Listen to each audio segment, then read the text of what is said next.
Nah, sahabat kompas.com, saya sekarang sudah berada di tulisan PLBN Aruk. Nah, di belakang saya ini merupakan akses pintu masuk dari kendaraan menuju ke tempat administrasi atau pusat inti dari pelaksanaan PLBN Aruk sendiri.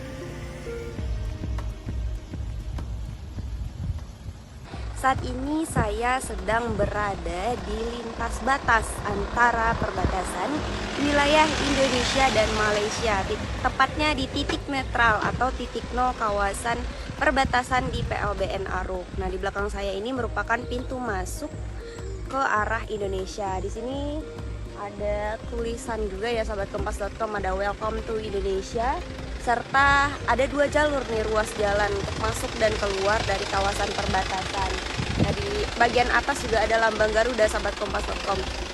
Nih, di belakang saya merupakan batas wilayah antara Indonesia dan Malaysia. Nah, yang di pintu hijau itu merupakan batas wilayah Indonesia dan Malaysia sahabat kompas.com.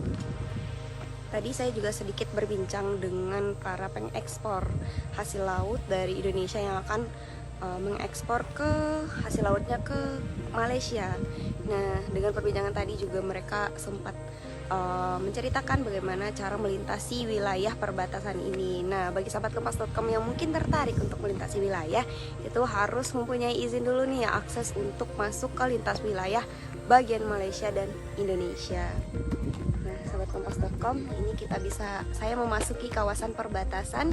Di belakang saya ini merupakan kawasan Indonesia dan di sini merupakan kawasan dari Malaysia, sahabat kompas.com. Nah, ini merupakan wilayah perbatasan sahabat kompas.com. Di sana terdapat tulisan di pintu masuknya Jabatan Migrasi Malaysia. Jabatan Imigrasi Malaysia, Kompleks Kos. PLBN kita sudah ada 15 yang sudah operasional di seluruh Indonesia.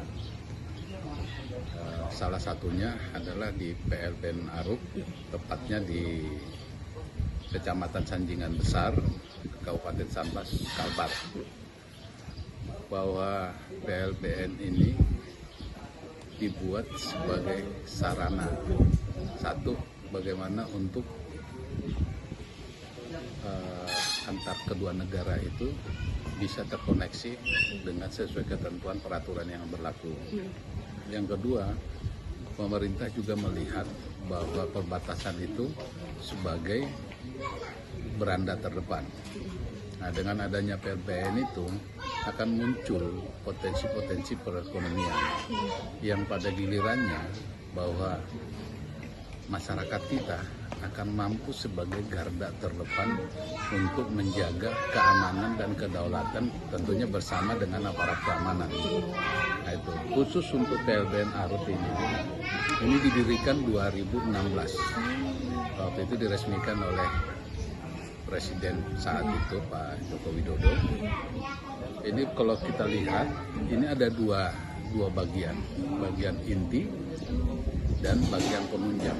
Bagian inti adalah perkantoran sama pos lintas batas itu sendiri, yang segala petugas yang ada di sana, baik dari imigrasi, karantina. Nah, kita sifatnya adalah mengkoordinir kegiatan itu menjadi suatu kegiatan yang utuh. Itulah yang dilakukan oleh PLBN Aruk. Khusus untuk daerah penunjang tadi. Daerah penunjang seperti yang kita ada sekarang, bagaimana peningkatan sarana perekonomian dan fasilitas penunjang lainnya. Kita lihat ada gereja, ada ibadah, terus ada pasar.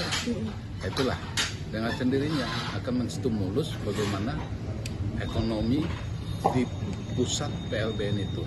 Tapi harapan kita bukan cuma di pusat PLBN itu sendiri, tetapi nanti akan berkembang ke sekitarannya. Disitulah kita nanti membuat sebagai lokusnya bagaimana.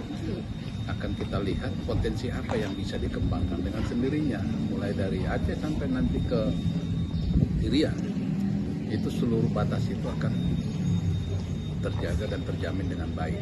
Tentunya yang saya bilang tadi, ekonomi masyarakat itu bisa meningkat dulu sehingga dia merasa menjadi orang Indonesia. Nah, itu. Oke, kalau untuk dalam segi pengelolaan sendiri nih Pak di PLBN Aruk itu ada hambatan atau tantangan nggak sih Pak selama ini? Kalau hambatan itu pasti ada, kita jalan aja hambatan ada. Tetapi hambatan yang ada di sini tentunya ya, dari segi anggaran, terus fasilitas itu akan selalu ditingkatkan dan akan selalu ditingkatkan, sehingga tentunya nanti bagaimana di pihak Malaysia, bagaimana di pihak kita dengan kombinasi dan koordinasi yang baik itu akan membuat ya hal-hal yang nggak perlu terjadi nanti bisa diatasi, itu kira-kira.